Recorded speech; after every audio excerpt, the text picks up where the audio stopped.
അഭിഷേകമല്ല എന്ന വചന സന്ദേശത്തിലേക്ക് എല്ലാവർക്കും സ്വാഗതം. യേശുക്രിസ്തുവുമായിട്ടുള്ളൊരു കൂട്ടായ്മ ജീവിതത്തിൽ നമുക്ക് ഏറ്റവും അധികം നമ്മുടെ ജീവിതത്തിൽ വെളിപ്പെടുവാൻ ഇടവന്ന ഒരേ ഒരു കാര്യം ശക്തിയെ പുതുക്കപ്പെടുവാൻ ഇടവരുന്നു. ഒന്ന്, പഴയ മനുഷ്യനായിരുന്ന എന്നെ കർത്താവ് പുതിയ മനുഷ്യനാക്കി മാറ്റി. രണ്ട്, എൻ്റെ പഴയ സ്വഭാവങ്ങളും പഴയ ചിന്തകളും പഴയ ആലോചനകളെയും മാറ്റി ദൈവം എനിക്ക് പുതിയ ദൈവിക വഴികളിലേക്ക് അല്ലെങ്കിൽ ദൈവിക കാഴ്ചപ്പാടിലേക്ക് എന്നെ ദൈവം കൂട്ടിക്കൊണ്ടുവന്നു.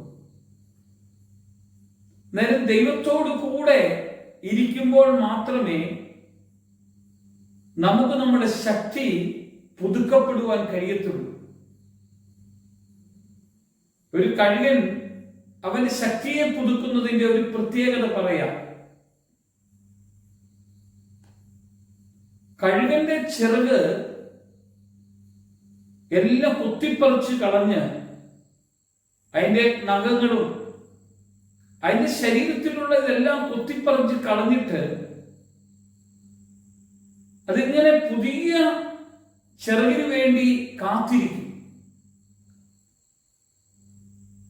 പുതിയ ചിറകുകളൊക്കെ മുളച്ചു വളർന്നു വരുമ്പോ യുവ കഴുകനെ പോലെ ആകാശ വികായസിൽ പാറിപ്പറന്നു നടക്കുന്ന കഴുകനായി നമുക്ക് കാണാൻ കഴിയും. പഴയ കഴുകന്റെ ചുണ്ടിന് മൂർച്ച പറഞ്ഞെങ്കിൽ പുതിയ കഴുകന്റെ ചുണ്ടിന് ഭയങ്കര മൂർച്ചയാണ്. ശക്തി പുതുക്കപ്പെടുമ്പോഴാണ് ആ ശക്തിയുടെ മഹത്വം എന്താണെന്ന് മനസ്സിലാക്കാൻ കഴിയത്തുള്ളൂ. ശക്തിയില്ലാത്തൊരു മനുഷ്യന് ശക്തി കടന്നു വരുമ്പോഴും ശക്തി കുറഞ്ഞൊരു മനുഷ്യന്റെ ശക്തിയെ പുതുക്കി കൂടുതൽ ശക്തി കടന്നു വരുമ്പോഴോ ശക്തി എത്രത്തോളം അവന്റെ ജീവിതത്തിൽ അവനെ സ്വാധീനിക്കുന്നുവെന്ന് മനസ്സിലാക്കാൻ കഴിയത്തുള്ളൂ. ബൈബിള് നമ്മളെ പഠിപ്പിക്കുക, നാം നമ്മിലേക്ക് ചാഞ്ഞു വരും, നമ്മുടെ നിലവിളി കേൾക്കും, നാം ലജ്ജിച്ചു പോകുകയില്ല. കണ്ടോ, ഇതിവിടെ പ്രത്യേകത.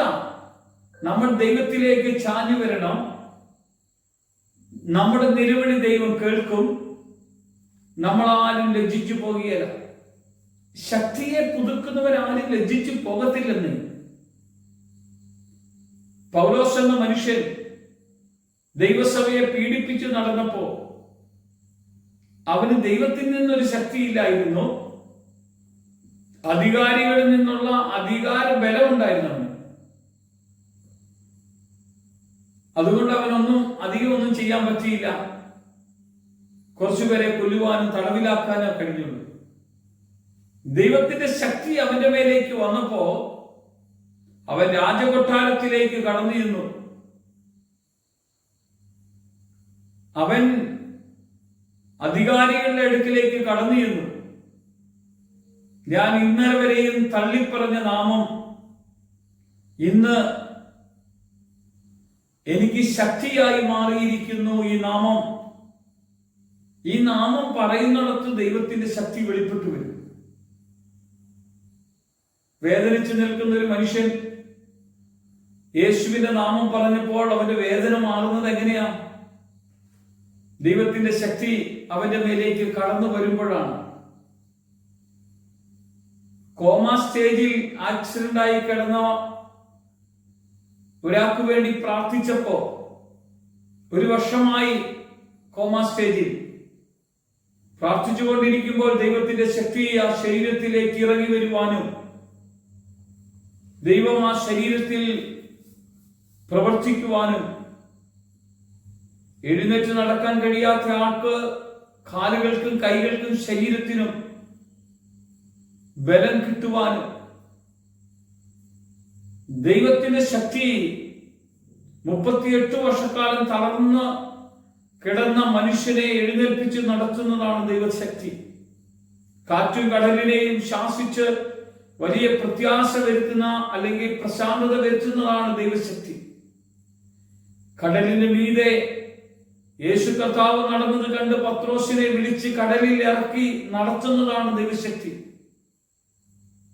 മനുഷ്യന് കഴിയാത്തത് കഴിയുന്ന അല്ലെങ്കിൽ സാധിപ്പിക്കുന്ന ദൈവത്തിന്റെ കൂടെ ജീവിക്കാൻ കഴിയുന്നതാണ് ദൈവശക്തി.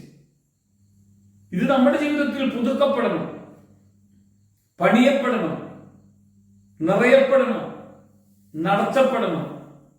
ഈ വചനം നിങ്ങളുടെ ജീവിതത്തിൽ നിങ്ങൾ ദൈവത്തിന്റെ ശക്തിയെ പുതുക്കുന്നുണ്ടെങ്കിൽ എങ്ങനെ പുതുക്കപ്പെടാൻ പറ്റും? പ്രാർത്ഥനയിലൂടെ, വചനധ്യാനത്തിലൂടെ, ദൈവികമായ കൂട്ടായ്മയിലൂടെ നമുക്ക് ഈ ശക്തി പുതുക്കാം. നമ്മുടെ കുഞ്ഞുങ്ങൾക്ക് ദൈവശക്തിയെ കുറിച്ച് പറഞ്ഞു കൊടുക്കണം. നമ്മുടെ കുടുംബത്തിൽ ദൈവശക്തിയെ കുറിച്ച് സംസാരിക്കണം. ദൈവം നമ്മുടെ ജീവിതത്തിൽ പറയുന്നതും വെളിപ്പെടുത്തുന്നതും നടത്തുന്നതുമായ കാര്യങ്ങൾ നമ്മൾ ചർച്ച ചെയ്യണം. ദൈവം നമ്മുടെ കൂടെ വസിക്കും. നമുക്ക് പ്രാർത്ഥിക്കാൻ. കർത്താവേ, നിന്റെ മഹത്വം ഞങ്ങൾ കണ്ടനുഭവിക്കേണ്ടതിന് നിന്റെ സാന്നിധ്യത്തിനായി പ്രാർത്ഥിക്കുന്നു. അവിടുത്തെ മഹത്വവും കൃപയും ഞങ്ങൾ എല്ലാവരുടെ മേലും വെളിപ്പെട്ടു വരട്ടെ. യേശുവിന്റെ നാമത്തിൽ തന്നെ ആമേൻ.